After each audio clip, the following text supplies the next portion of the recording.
You always have your meet and greet where you find a location, everyone pull up to the parking lot, everyone show off the nice cars and stuff. Then you have a second location to where we go, and then we just do donuts. People show off their driving skills. Caravanning, drag racing, drifting, and burnouts aren't anything new to Little Rock, but it became more popular in the streets after the pandemic began. It's like a family thing. Cash has been going for about a year now, recording the meets. Welcome back to another video. We just built a bond to where we enjoy doing the same thing.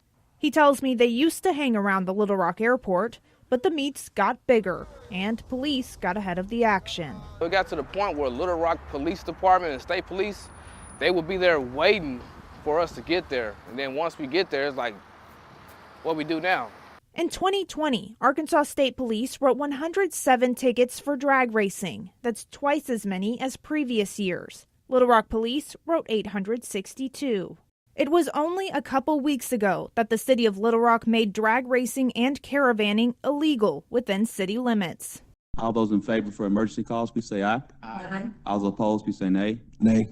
Nay. Ayes have it. So what that means is, like, police can write citations specifically for that, as before they weren't able to. That ain't gonna stop nothing. Yeah, talk about that. That's not gonna stop anything. It's gonna get worse. Little Rock PD too slow. So that's not going to solve the problem. That's not. So what would? Not even close. It's gonna make it worse. What would solve the problem? Giving us a lot. That's all we want is a lot. Give us a lot, and we'll get off Broadway down here on the 17th. We'll stop doing donuts by the Marion Place. If they give us a lot, it's just gonna get worse.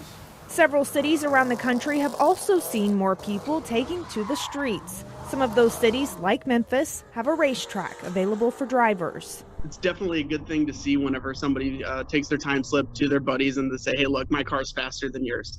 And there's just not quite as good of a way to do that than here at the drag strip. Providing a platform like that will be useful and helpful to those that may want to attend or even pay a small fee. But the thrill, the challenge, those challenges are accepted. Those challenges are published and produced over social media, which is the draw for most of these drivers. Just in the last year alone, Memphis police have given 1,300 tickets for reckless driving.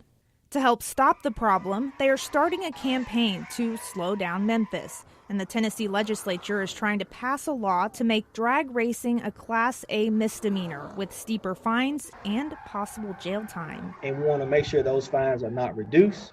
Those fines are not dismissed.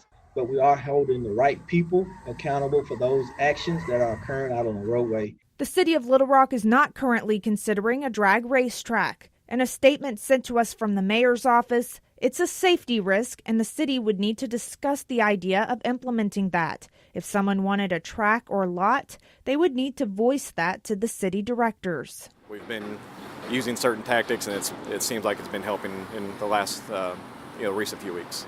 Police are still expected to carry out the new law that prohibits drag racing. When we see people who are doing it, we're pulling them over, writing tickets, towing cars, just trying to make sure that we keep the streets as safe as we can for everybody. I understand it from the city's point. I really and truly do. I understand it from the police's point and everything.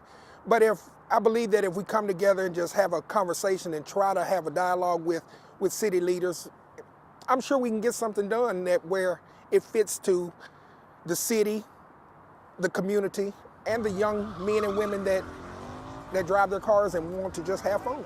In Little Rock, Ashley Godwin, THV 11 News.